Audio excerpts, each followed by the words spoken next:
आज मैं आपके लिए मठरी की रेसिपी लेके आई हूँ। बहुत ही चटपटे मसाले के साथ एकदम मसालेदार मठरी यहाँ पर बनने वाली है। साथ ही आप इसे स्टोर कर कर लंबे समय तक रख भी सकते हो। कोई फेस्टिवल हो, चलते फिरते हल्की फुल्की भूख में कभी भी इसे खाइए। और साथ ही ये बहुत ही क्रिस्पी भी होती है। तो आप मेरी इस रेसिपी को एक बार ज़रूर से ट्राई करके देखिए। तो चलिए फ्रेंड्स, बनाना शुरू करते हैं काजू मठरी। तो सबसे पहले एक मिक्सिंग बाउल ले लेंगे। इसके अंदर हम डालेंगे मैदा। तो मैं यहाँ पर डाल रही हूँ 2 कप भरकर मैदा। और अब इस मठरी को बढ़िया क्रिस्पी बनाने के लिए हम यूज़ करेंगे यहाँ पर सूजी। तो सूजी मैं यहाँ पर 1/4 कप ले रही हूँ। आप 2 चम्मच भी सूजी डाल सकते हो। अब इसमें थोड़े से मसाले डाल देते हैं। बहुत ज़्यादा मसाले डालने की वैसे ज़रूरत नहीं है। तो आधी चम्मच में यहाँ पर नमक डाल रही हूँ। नमक इस समय मैंने कम ही डाला है, क्योंकि जो हम इसका मसाला बनाएंगे ना, तो उसमें भी नमक होगा। इसी के साथ डाल देते हैं 1 चम्मच भरकर अजवाइन। आधी चम्मच में यहाँ पर जीरा डाल रही हूँ और 1 चम्मच हम डाल देंगे तिल। तो फ्रेंड्स, ये जो भी मैंने यहाँ पर मसाले डाले हैं, आप उसे ज़रूर से डालें, बिल्कुल भी स्किप नहीं करें। तो इन सभी चीज़ों का अपना अपना ही स्वाद होता है और मठरी में इन सभी का टेस्ट बहुत ही बढ़िया से आता है। तो अब मैं यहाँ पर डाल देती हूँ तेल। तेल मैंने यहाँ पर 2 चम्मच लिया है और तेल हमें यहाँ पर गर्म ही यूज़ करना है। यानी तेल को आप पहले गर्म कर लीजिए, फिर इसके अंदर डालिए और अब हम इसे एक बार अच्छे से मिक्स कर लेते हैं। तो ये थोड़ा सा गर्म है ना, तो अभी मैं चम्मच से इसे मिक्स कर रही हूँ। इसके बाद हम अपने हाथों से इन सभी चीज़ों को बढ़िया से मिक्स करेंगे। तो कुछ देर बढ़िया से मसलते हुए मिक्स करें, ताकि तेल जो है मैदे में बढ़िया से लग जाए। तो बहुत ही आसान और बहुत ही छोटी सी रेसिपी है। आप इसे एक बार ट्राई करके ज़रूर से देखिए। मार्केट से तो हम सभी काजू बिस्किट लाते ही हैं, लेकिन घर पर बनाना भी बहुत ही आसान है।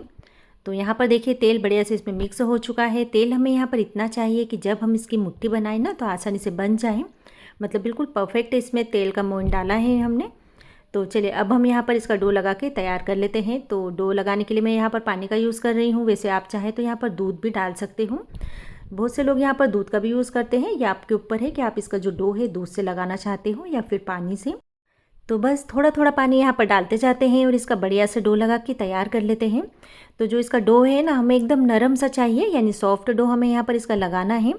वैसे हमने यहाँ पर सूजी भी डाली है ना, तो सॉफ्ट डो लगाएंगे तो बढ़िया होगा, क्योंकि सूजी को भी थोड़ा सा फूलने के लिए पानी चाहिए होगा।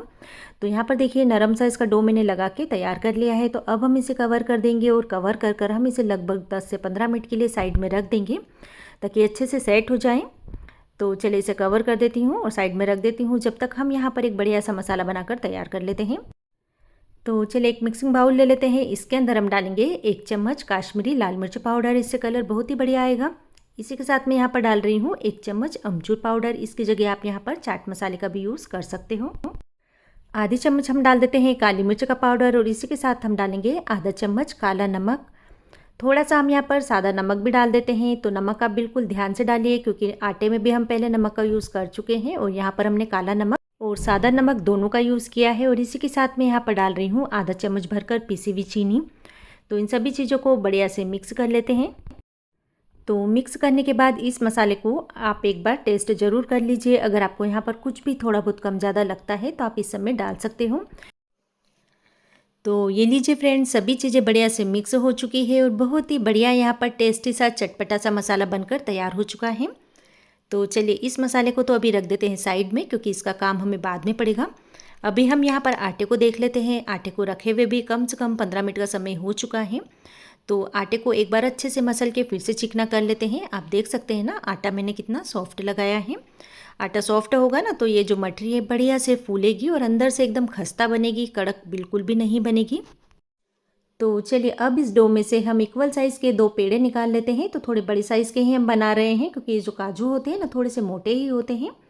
तो यहाँ पर देखिए इस तरह से मैंने एक पेड़ा बनाकर तैयार कर लिया है और जो दूसरा पेड़ा है ना, वो भी हम यहाँ पर इसी तरह से बना के रेडी कर लेंगे। तो ये देखिए दोनों पेड़े तो यहाँ पर बन चुके हैं। तो अब बारी है इसे बेलने की।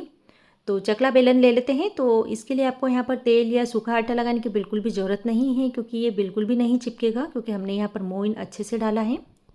तो अभी हम इसे बहुत ज़्यादा बड़ा नहीं करेंगे। एक छोटी रोटी हम यहाँ पर बनाकर तैयार करेंगे। तो ये देखिए एक रोटी तो मैंने बेल ली है और ऐसे ही हम यहाँ पर दूसरी रोटी बनाकर तैयार कर लेंगे। तो चलिए इसे अभी रख देते हैं साइड में और जो दूसरा लोई है ना, इसे भी इसी तरह से हम यहाँ पर बेल लेंगे। अभी साइज़ हम इसकी भी यही रखेंगे। तो फ्रेंड्स, ये जो तरीका मैं आपके साथ शेयर कर रही हूँ, जब इस तरह से आप ये मठरी बनाओगे तो अंदर से बहुत ही खस्ता बनने वाली है। तो यहाँ पर देखिए एक और रोटी भी मैंने इसी तरह से बनाकर तैयार कर ली है। अब हम क्या करेंगे, जो हमने पहले रोटी बनाई थी ना, इसके ऊपर इसे रख देते हैं, ये देखिए। और एक बार हम इसे फिर से बेल लेंगे, यानी अब हम इसे बढ़िया से बड़ा करेंगे। तो इसके अंदर जो हम जीरा, अजवाइन और तेल डाल रहे हैं ना, जब ये तेल में जाके फ्राई होंगे तो मठरी का स्वाद बहुत ही ज़्यादा बढ़ा देंगे। यानी जब ये मुंह में आते हैं ना फ्राई किए हुए, तो बहुत ही बढ़िया से लगते हैं। तो यहाँ पर देखिए, इस चकले की साइज़ का ही मैं इसे बड़ा कर लूँगी, क्योंकि जो लोई थी ना अच्छी बड़ी बड़ी ही ली थी हमने।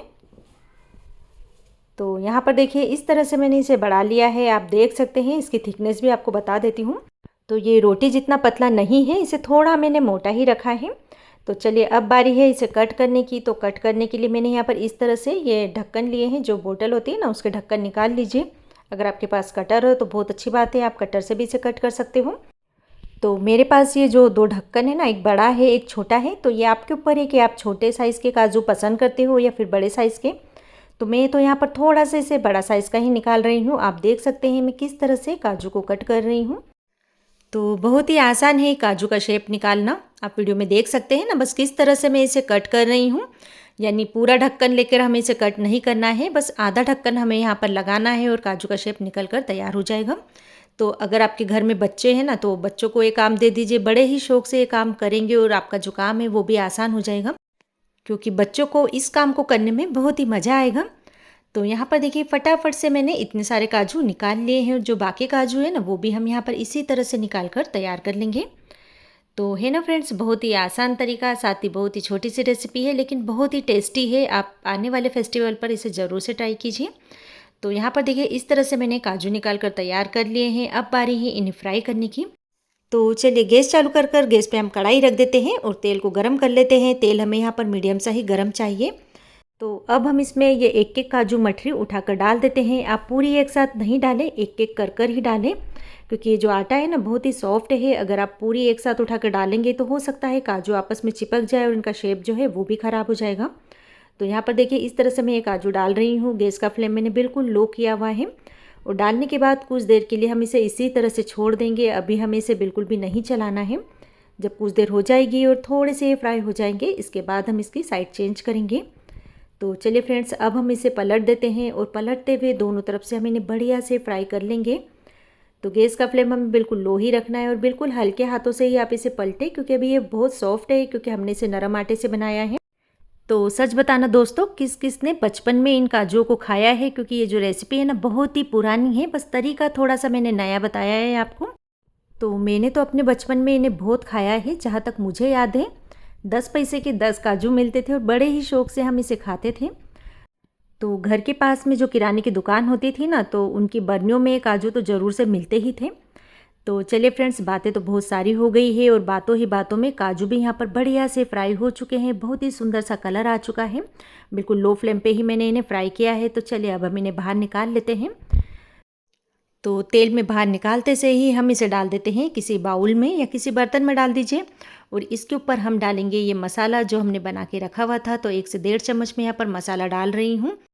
तो बस अब इस मसाले को काजू के ऊपर बढ़िया से लगाना है। तो आप चाहें तो चम्मच से इसे मिक्स कर लीजिए, या फिर इस तरह से थोड़ा सा ऊपर नीचे कर कर काजू पे मसालों को बढ़िया से लगा लीजिए।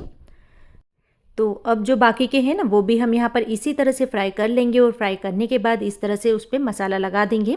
जब ये गर्म रहेंगे ना, तभी हमें यहाँ पर मसाला लगाना है। तो आप देख सकते हैं कितने चटपटे और कितने खस्ता हमारे यहाँ पर काजू बने हैं। तो आज की रेसिपी आपको कैसी लगी, कमेंट बॉक्स में ज़रूर से बताइए, और लाइक करना बिल्कुल ना भूलें।